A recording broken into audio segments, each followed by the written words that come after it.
चलो पहला सवाल तुम लोग ना कैलकुलेशन हमको करके बताना कि जोड़ घटा के कितना होगा। ठीक है, रेडी?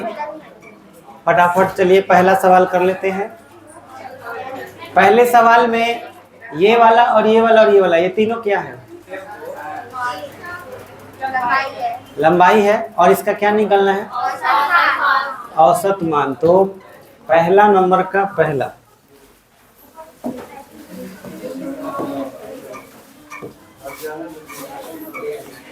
औसत मान कैसे निकाला है सब? जोड़कर कितना होगा? 12.20 प्लस में क्या है? 12.25 और 30। 3 से भाग कर लेंगे, कितना आया है जोड़ के? 7.5 भाग करके 12.25 आंसर। तो इतना ये सेंटीमीटर में था। तो इसको हम लोग वास्तविक मान कहेंगे। यही हमारा क्या हो गया? वास्तविक मान। 2 नंबर सापेक्ष विचलन।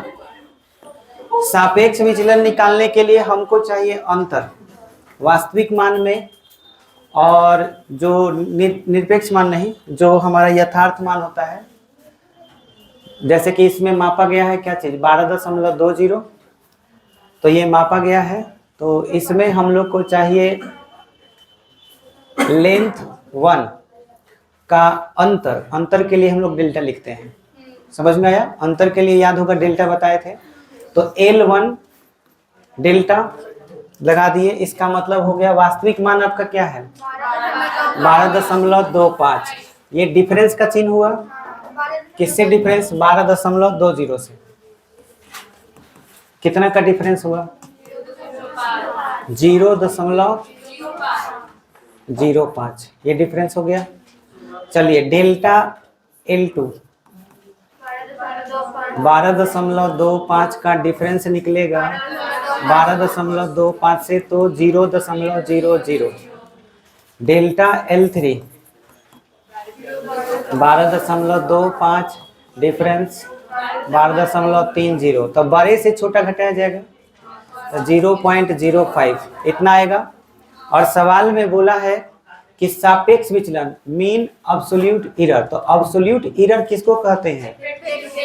हाँ, तो निरपेक्ष त्रुटि हमारा है ये ना था। वास्तविक मान में जो डिफरेंस आता है, ये सब के सब कौन से त्रुटि हैं? ये है निरपेक्ष त्रुटि। ये सभी के सब हैं। यहाँ समझने के लिए हम लिख दिए हैं। अब इसका चाहिए हमको औसत, क्योंकि यहाँ पे लिखता है मीन। मीन मतलब क्या होता है? औसत या माध्य भी बोल सकते हो। और इसको हम एक नया नाम दिए हैं, वो है सापेक्ष विचलन। यही ना नाम दिए हैं। तो सापेक्ष विचलन बराबर फॉर्मूला क्या हो जाएगा? निरपेक्ष त्रुटि का औसत। सीधे सीधे निरपेक्ष त्रुटि का औसत लिख देंगे। निरपेक्ष त्रुटि का औसत। सापेक्ष विचलन मतलब यही हुआ। और निरपेक्ष त्रुटि हमारा कौन कौन है? 0.05 प्लस 0.00 प्लस 0.05। कितना से डिवाइड? तो ये तो 0 कैंसिल। ये कितना हो जा रहा है? 0.10 और बटा में 3 डिवाइड करो। 0.10 है ना, तो एक में तो भाग लगा नहीं, तो एगो 0 बैठाना पड़ा। तो अब हो गया 10। 10 कितना मरतबे? 3। इसके आगे बढ़ नहीं सकते क्योंकि हमारे पास एबिलिटी है कितने डिजिट का? 2 ही डिजिट मापने का। तो ये हमारा आंसर होगा 0.03। समझ में आगे क्यों नहीं बढ़े? पहले ही बता चुके हैं। हमें इंफॉर्मेशन कितने अंक तक दिया गया है? 2 अंक तक। ठीक है, चलिए इसके बाद आपको क्या निकालने के लिए बोला है? प्रतिशत त्रुटि ज्ञात कीजिए। तो ये हमारा 2 नंबर हो गया। इसके बाद 3 नंबर कर लेते हैं, प्रतिशत त्रुटि। बोलिए सापेक्ष त्रुटि में कितना से गुना करते हैं? तो सापेक्ष त्रुटि हमारा है कितना? 0.03 और गुना कितना से? 100 से। तो कितना परसेंट? 3%। आंसर हो गया। बोलिए क्लियर हो गया? थोड़ा सा हिंट दे रहे हैं, इसका हिंट से दे दिए थे 3 नंबर तक का, पिछले वीडियो में भी है। 2 राशि दे दिया है, ए और बी दे दिया है, कह रहा है ए और बी को जोड़ो। तो बड़ा आसान है भाई, जोड़ने का नियम क्या है?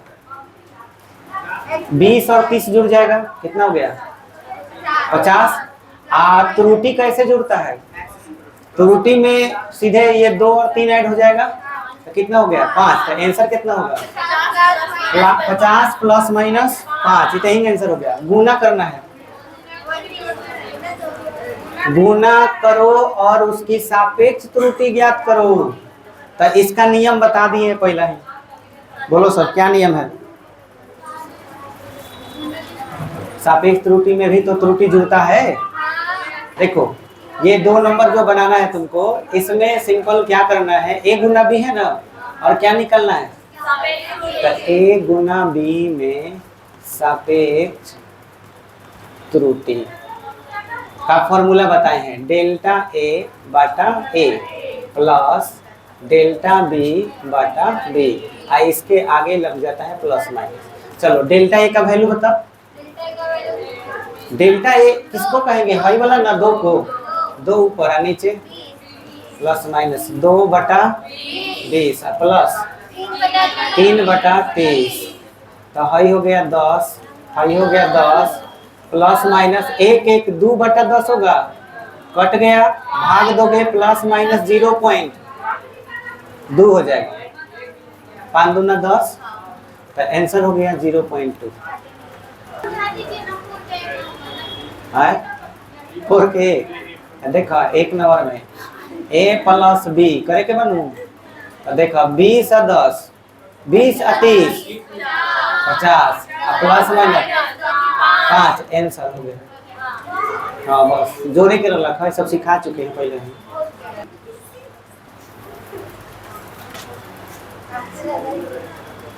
चलो 5 नंबर में बताओ कैसे बनाया जाएगा। कह रहा है कि एक मापन यंत्र से किसी वस्तु का भार 5 मापा गया है, 5 बार मापा गया है, 5 बार एक्सपेरिमेंट हुआ है, मान प्राप्त हुए हैं। तो बोलो ये सब जितने भी मान है सब के सब यथार्थ मान है। याद करो 2 गो होता है ना, एगो यथार्थ एगो परिशुद्ध। तो ये आपके सब यथार्थ मान हो गए। ठीक है, देखो 8 1 है, 7 6 है, सब 9 के आसपास घूम रहा है। अच्छा अब कह रहा है क्या निकाले? और जोड़ के औसत निकाल दूं, पहले ही बन जाएगा। इसके बाद माध्य विचलन अभी पढ़ाए हैं, क्या करना होता है? डिफरेंस निकालो और डिफरेंस निकाल के औसत निकाल दो, आंसर हो गया। फिर क्या करना है? सापेक्ष त्रुटि तथा प्रतिशत त्रुटि। सापेक्ष त्रुटि तथा प्रतिशत त्रुटि क्या होगी? तो सापेक्ष त्रुटि किसको कहते हैं? सापेक्ष त्रुटि किसको कहेंगे? सापेक्ष त्रुटि का मतलब हो गया कि जितना त्रुटि आपका हुआ है वो ऊपर लिख देना है, और वास्तविक मान को नीचे लिख देना है, और गुना कितना से कर देना है? 100 से। तो 100 से गुना करते ही प्रतिशत त्रुटि। और सापेक्ष त्रुटि का मतलब क्या हो गया? जितना त्रुटि हुआ है वो। अब सवाल ये उठता है कि भाई कितना त्रुटि हुआ है, यही ना पता करते हैं। तो आप लोग ये बताइए औसत क्यों निकाला जाता है? वास्तविक मान प्राप्त करने के लिए, यही ना। किसका औसत निकालने हो?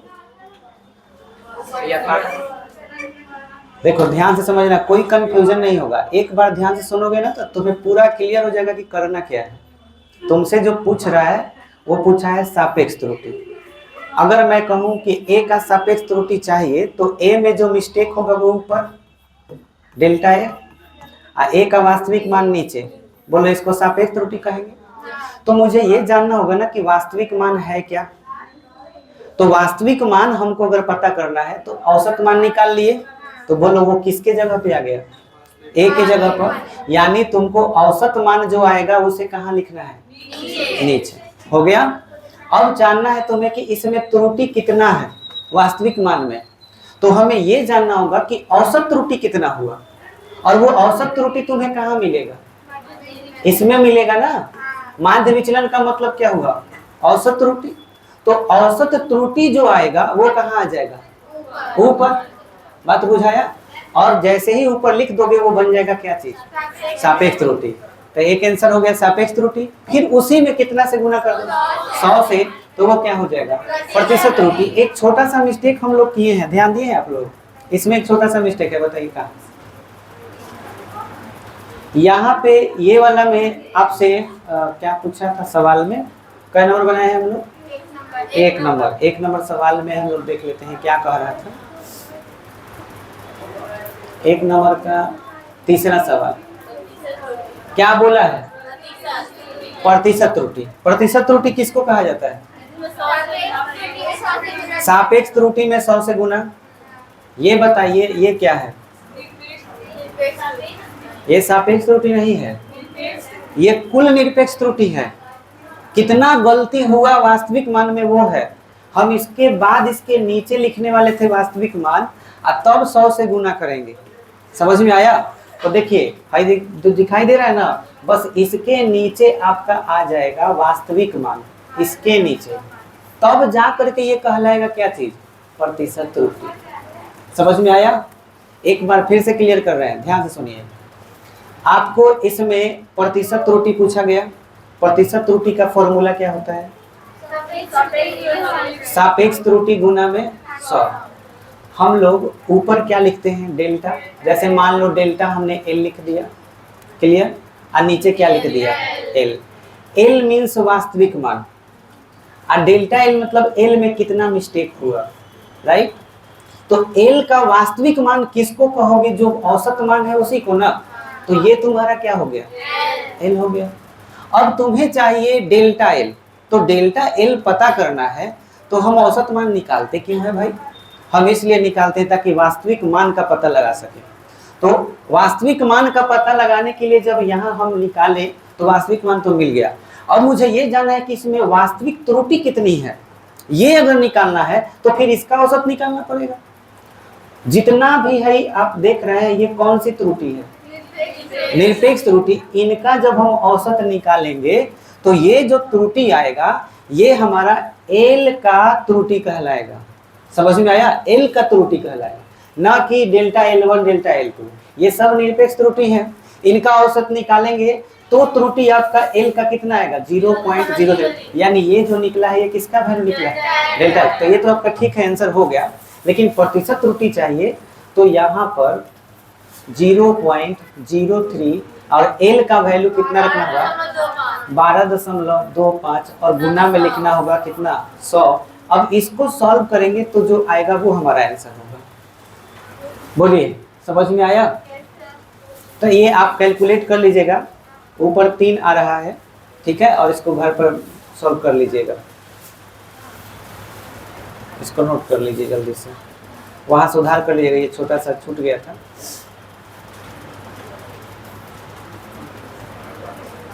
ध्यान नहीं दिए हम लोग।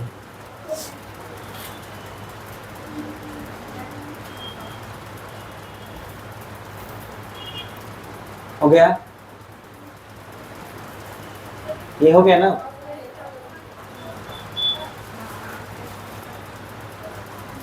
सब लोग कर लिया? अब बताइए तो जल्दी से, इस सवाल में क्या कीजिएगा? 4 नंबर में, 5 नंबर में क्या बोला है? सापेक्ष त्रुटि तथा प्रतिशत त्रुटि। तो पहले क्या निकालिएगा? औसत मान। जब निकल जाएगा तो उसके बाद माध्य विचलन का मतलब क्या हुआ? जितना भी निरपेक्ष त्रुटि है उसका क्या निकालिएगा? औसत। वो औसत निकल गया। वो बताइए किसका मतलब त्रुटि कहलाएगा? औसत मान का त्रुटि कहलाएगा। जैसे मान लो अगर ये ए का मान है तो इससे जो मान निकलेगा वो किसका मान होगा? डेल्टा ए का मान निकलेगा। सापेक्ष त्रुटि किसके बराबर होगा? तो डेल्टा ए बाई ए। अब गुना में 100 कर दोगे तो प्रतिशत त्रुटि, अब खाली इतना क्या कहलाएगा? सापेक्ष त्रुटि। बोलिए, बन जाएगा? सेम इसी बेस पर आपको बना लेना है 5 नंबर। जो 1 नंबर था सेम टू सेम 5 नंबर है। कर लीजिएगा। आगे बता दें। और ये देखो इस सवाल में बताओ सब कैसे बनाया जाए। बेलन की त्रिज्या में 2% मतलब r का मान दे दिया, ऊंचाई में 1% मतलब h का मान दे दिया, तो बेलन के आयतन में अधिकतम प्रतिशत त्रुटि, तो आयतन का फॉर्मूला दे ही दिया है। क्या छोड़ देंगे इसमें बताइए? पाई छोड़ दीजिए। तो पाई छोड़ने के बाद आयतन यानी भी में निकालना है प्रतिशत त्रुटि। तो बोलिए पावर पहले आ जाएगा, तो पावर पहले आ गया तो 2r h में पावर है ही नहीं है, समझ में आया? तो प्लस केवल h हो जाएगा। प्लस कैसे क्यों किए बताओ? क्योंकि गुना जोड़ में बदल जाता है, यही ना हम लोग पढ़े हैं। तो 2r का मान 2 और h का मान 1, तो कितना हो गया? 5%। आंसर हो गया। बोलिए बुझा गया? अच्छा, सवाल नंबर 7 में देखिए, l का मान दिया है, t का मान दिया हुआ है और बोल रहा है कि गति v बराबर l/t के लिए मान ज्ञात करें। यानी आपको इसमें किसका मान रख देना है? हाँ, तो इसमें आपको v निकालने के लिए l जो t फॉर्मूला दिया है, l का मान रख दीजिए 50.0 प्लस माइनस 0.1 बटा 2.00 प्लस माइनस 0.01, ये लिख लिए। अब इसका मान निकालना है, तो ये भाग कहलाएगा, भागे ना है। अब भाग का नियम क्या है? भाग का नियम होता है जोड़ना। तो चलिए जोड़ेंगे कैसे? 0.1 लिखकर अब भाग दे देंगे कितना से? 50.0 से। इसमें इसको जोड़ देते हैं, भाग दे देते हैं। अच्छा हाँ 0, अब फिर प्लस 0.01 अब बटा में 2.00 और इसके आगे क्या लग जाएगा? प्लस माइनस, यही ना नियम है। तो इसको कौन सा त्रुटि कहेंगे? सापेक्ष त्रुटि। समझ में आया? अब इसका वैल्यू कितना आ जाएगा? ये 0.1 है, दशमलव के बदला नीचे एक 0 लग जाएगा, तो क्या हो जाएगा? 1 बटा में 500। दशमलव ही 0 का मतलब कुछ नहीं। यहाँ बताइए 1 बटा में 2 और डबल अंक है तो 200 हो जाएगा। अब 500 और 200 का एलसीएम ले लेंगे, तो कितना एलसीएम हो जाएगा? 5 में 2 से गुना हो जाएगा, 5 दूना 10, यानी कि टोटल कितना हो जाएगा? 1000। 500 में 1000 से भाग हुआ, कितना हो गया? 2 और प्लस 200 से हुआ तो कितना हो गया? 5 प्लस माइनस कितना हो जाएगा? प्लस माइनस 7 बटा में 1000 भाग दे दीजिए, प्लस माइनस 0.007। अब यहाँ पर 3 ठो अंक में आ रहा है, जबकि हमसे ये इंफॉर्मेशन में अलग अलग दिया है। एगो 1 अंक का दे दिया है, एगो 2 अंक का दे दिया है। तो ऐसे कंडीशन में अगर आपको ये लग रहा हो कि दोनों में तीसरा छोड़ देंगे और पूरा 0 हो जाए, तब उस कंडीशन में आपको लास्ट वाला डिजिट लिखना है। हाँ नहीं, ये आंसर आप कब लिखेंगे? जैसे हमको लिखना चाहिए क्या चीज़? 0.00, बट इसका मतलब तो केवल 0 हो गया, तो कोई आपका परिभाषित संख्या नहीं ना आ रहा है, इसलिए इस कंडीशन में हमको क्या लगा देना है? 7। ये आंसर हो जाएगा। समझ में आया? अच्छा, ये इसका यूनिट क्या था? सेंटीमीटर, और इसका यूनिट क्या है? सेकेंड। तो आंसर हो जाएगा सेंटीमीटर प्रति सेकेंड। अब बताइए क्या कह रहा है? अधिकतम त्रुटि ज्ञात कीजिए। बोलिए अधिकतम त्रुटि इसमें कितना होगा? ये जो हमने भाग दे दिया, तो भाग देने के बाद ये नंबर आया ना, सापेक्ष त्रुटि हमने यहाँ पे निकाला है। अब हमको निकालना है पहला नंबर सवाल। ये तो 2 नंबर बन गया हमारा। सवाल नंबर 2 का ही आंसर हम लोगों ने अभी यहाँ निकाला। ये हमारा अधिकतम त्रुटि है, ठीक है? याद दिलाते हैं आपको, भाग का नियम याद कीजिए। डेल्टा जेड बटा जेड बराबर क्या आया था? याद नहीं आ रहा? अच्छा, शुरू में याद दिला रहे हैं। सबसे पहले एक भौतिक राशि x माना गया था, दूसरा भौतिक राशि याद कीजिए, इसको z बोलते हैं, z बोलते थे। इसका सापेक्ष त्रुटि जब निकालना था तो delta Z by Z equal two plus minus delta x बटा एक्स प्लस डेल्टा वाई बटा वाई, ये निकला था। तो ये जो आया था ये सापेक्ष त्रुटि था जो अधिकतम त्रुटि को बताता है, और ये वाला क्या है, भाग वास्तविक मान से। समझ में आया? तो हम लोगों ने जो अभी निकाला है वो क्या निकाला है, अधिकतम त्रुटि। ये हमारा कै नंबर का आंसर हुआ, 2 नंबर का हुआ। जब तक ये बनाएंगे नहीं हमारा आएगा नहीं। ये 2 नंबर हो गया। अब 1 नंबर में हमको क्या चाहिए, L/T चाहिए। तो L/T का वास्तविक मान लेंगे हम लोग, L/T। तो L का वास्तविक मान बताइए क्या होगा। जैसे ही Z बराबर क्या फॉर्मूला है, x/y। तो x यानी वास्तविक मान लिया जाएगा। तो वास्तविक मान कितना है इसका, 50, और इसका वास्तविक मान 2। तो कितना लिया जाएगा, 50/2। कितना आ जाएगा, 25 सेंटीमीटर प्रति सेकंड। ये आंसर हो गया। बोलिए, क्लियर हो गया?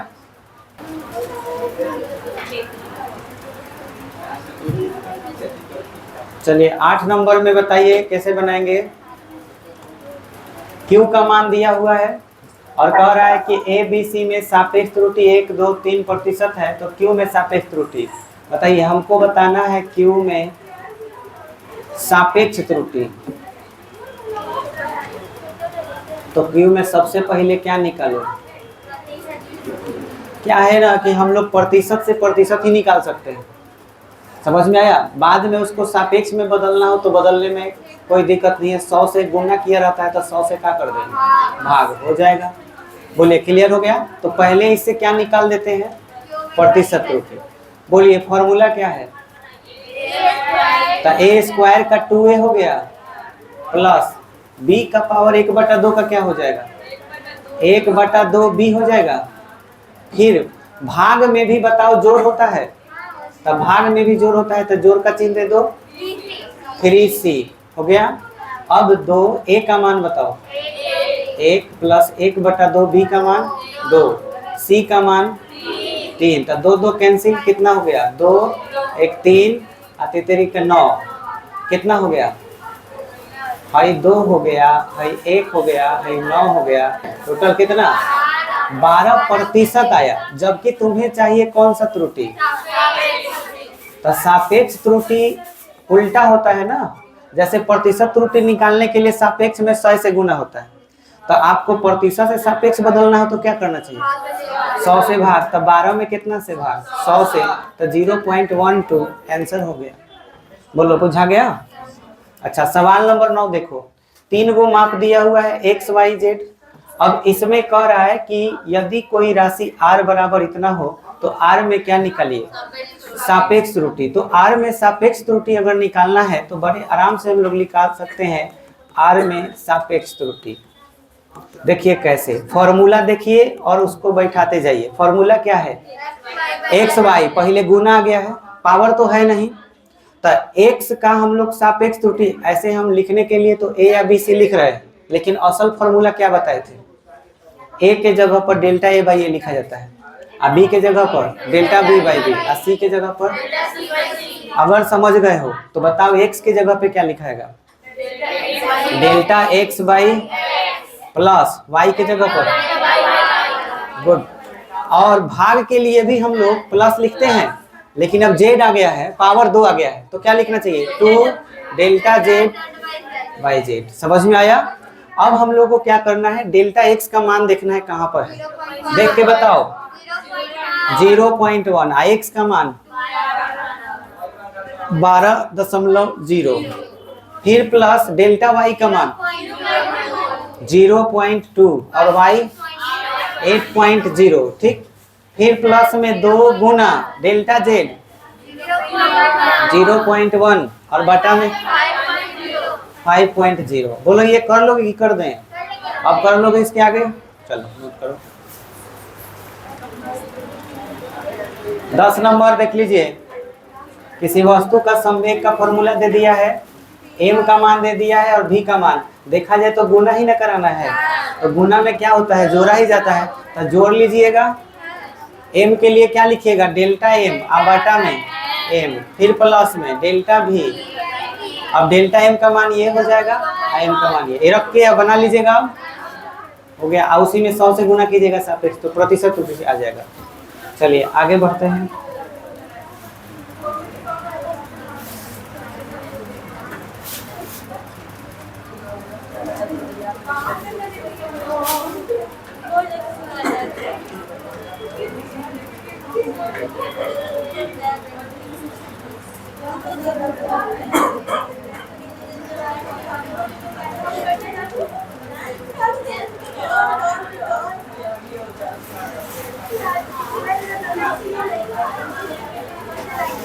ये हमारा टॉपिक है। ये नोट्स आपके ठीक पर चला जाएगा, ज़्यादा नहीं है, थोड़ा सा है। ये आपके आज ग्रुप में चला जाएगा, समझ लीजिए। हम लोग का अंतिम टॉपिक है सिग्निफिकेंट फिगर्स। सार्थक अंक क्या होते हैं, इसका हिंदी होता है सार्थक अंक। तो सार्थक अंक क्या होता है, इस चीज को समझिए। याद कीजिए, जब हम त्रुटि शुरू किए थे तो एक स्केल बनाए हुए थे। स्केल बनाने के बाद आपसे हमने बोला था कि एक छड़ी का लंबाई बताना है, तो सब लोगों ने लंबाई अलग अलग बताया था। याद आ रहा है कुछ? कितना कितना बताए थे?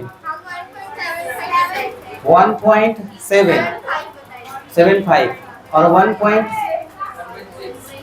जो लोग बताए थे अपना अपना बताइए, थोड़ा अलग अलग बोला। 7, उसके बाद भी कुछ 2-3 को बोलो। और 1.7 केवल। चलो, और कोई डिजिट? 1.95 इहो बताया था सर। 9 तो कोई ना बताया था। 1.6 भी बताए थे। 69 ऐसे। ठीक है, ओके, ठीक। तो जो वैल्यू आप लोग बता रहे थे, सब लोग 1 ही बताया था कि 2 पॉइंट भी कुछ बताए थे? 2 पॉइंट कोई नहीं बताया था। सब लोग को याद है ठीक से? अच्छा, ठीक है, इसको रहने देते हैं। मान लीजिए कि इस स्केल में यहाँ पर 2 लिखा हुआ है, यहाँ 1 लिखा। अब इसकी लंबाई आप क्या बताना चाहिएगा? 2 पॉइंट तो जरूर बोलिएगा, 2 पॉइंट तो जरूर कीजिएगा। इसके बाद का नंबर अंदाज पर ही बोलिएगा, है ना? इसके बाद का नंबर अंदाज पर बोलना है, जो मन करे बोलिए, लेकिन विश्वास के साथ सिर्फ आप क्या बोलिएगा? 2, क्योंकि 2 को तो ये क्रॉस कर रहा है। बात समझ में आया? तो आप लोग 2 बातें एकदम इसमें एब्जॉर्ब कीजिए कि जब आप लंबाई बता रहे हैं तो सबको 1 से शुरू कर रहा है, सबको 1 से शुरू कर रहा है, लेकिन इसके बाद का जो नंबर है ना, वो आप सोच समझ के बोल रहे हैं कि 7 होना चाहिए, 6 होना चाहिए। यहाँ पर परफेक्ट कोई नंबर नहीं बता रहा है, सबकी नज़र से बता रहा है, जैसे कोई संदिग्ध नंबर हो, समझ में, डाउटफुल हो।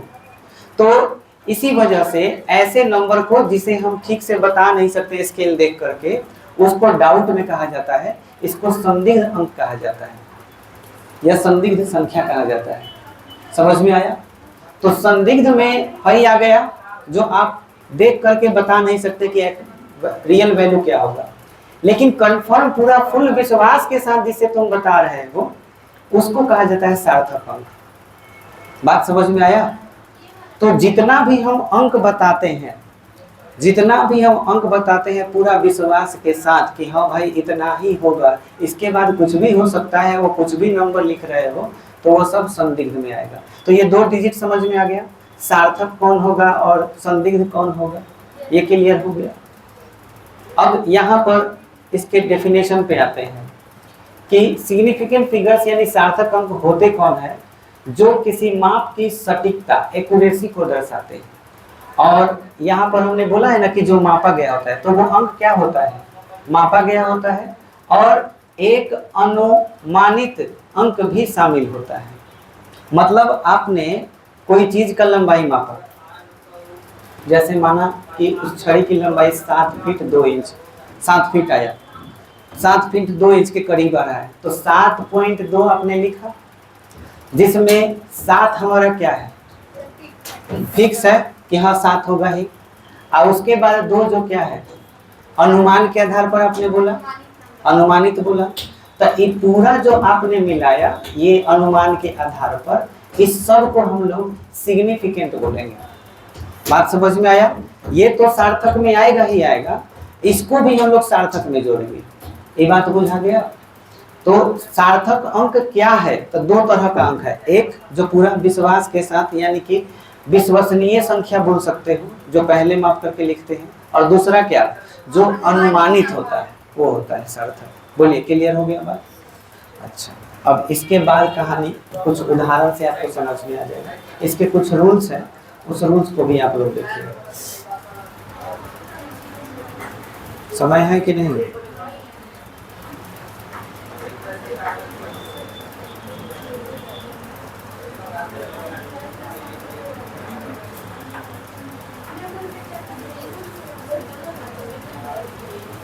ज्यादा नहीं है, बहुत ही आसान है, तुरंत खत्म हो जाएगा आपका। देखिए, आपको इसके सिग्निफिकेंट को पहचानने का कुछ रूल्स यहाँ पे हम दिए हैं, उस रूल को आप ध्यान से सुनिएगा, समझ में आ जाएगा। और एग्जाम्पल दे दिए हैं, तुरंत आपको बुझा जाएगा कि ये सिग्निफिकेंट है कि नहीं।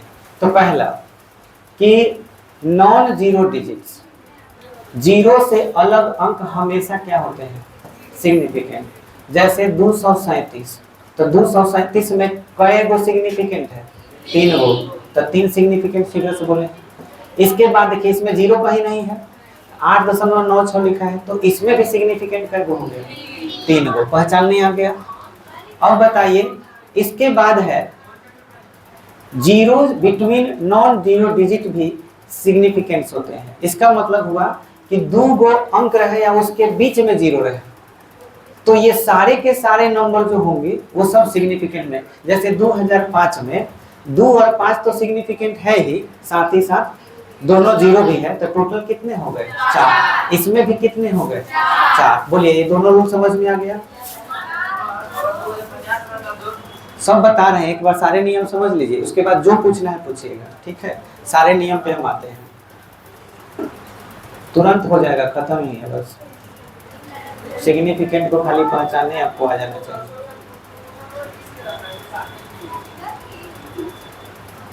दूसरा नियम, हाँ आ रहे बस हो गया है। आइए रूल नंबर 3 देखिए, स्टार्टिंग में लगे जीरो सिग्निफिकेंट नहीं होते। जैसे देखिए, शुरू में जीरो लगा हुआ है ना, तो सिग्निफिकेंट कौन है? तो 5 है, इसको एक सिग्निफिकेंट बोलेंगे। इसमें 2 गो है, 3 और 2, शुरू वाला जीरो काउंट होगा? नहीं होगा। इसमें देखिए 4 नंबर में, इसमें डेसिमल के बाद आए हो तो सिग्निफिकेंट होते हैं कि नहीं होते हैं? डेसिमल के बाद, तो डेसिमल के बाद देखो 2 गो जीरो आया है, तो ये भी सिग्निफिकेंट में गिना जाएगा। टोटल कितने सिग्निफिकेंट होगा? 4। अब यहाँ बताइए 3 कैसे? 5 से पहले वाला काउंट नहीं होगा, लेकिन 5 के बाद वाला काउंट होगा। बात समझ में आया?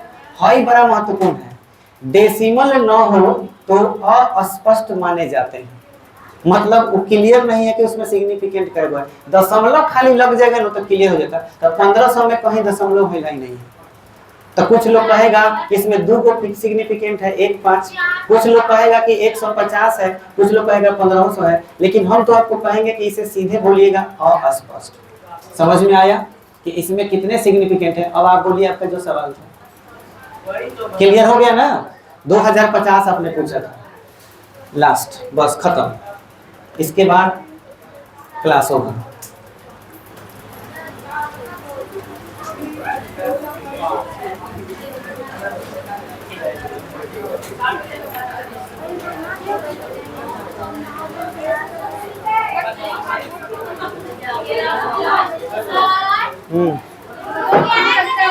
हाँ, ये सब चला जाएगा आज आपका, ये सब चला जाएगा। देखिए लास्ट में ये बहुत महत्वपूर्ण है, साइंटिफिक नोटेशन ऐसे लिखा जाता है, पढ़े होंगे आप लोग 9-10 में। जैसे 3.00 गुने 10 के पावर 4, तो इसमें आपको क्या याद रखना है कि सभी डिजिट सिग्निफिकेंट्स होते हैं। जितने भी डिजिट होंगे तो गुणा से पहले बताइए उसी को ना कहा जाएगा। तो 3.00 तो कितने अंक हो गए? तो 3 सिग्निफिकेंट, इसको काउंट नहीं करेंगे, 10 के पावर को काउंट नहीं करते हैं। इसमें कितने हो जाएंगे? 4। समझ में आ गया? कुछ और एग्जाम्पल दे दिए हैं, बोले इसमें कै गो सिग्निफिकेंट है?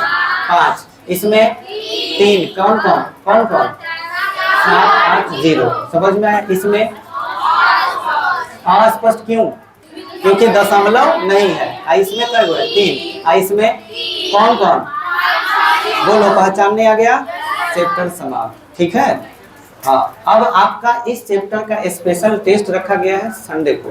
ठीक है, तो संडे को आपको 35 ऑब्जेक्टिव क्वेश्चन पूछे जाएंगे उस टेस्ट में। आप हाँ है किस टाइप का रहेगा देखो, जैसे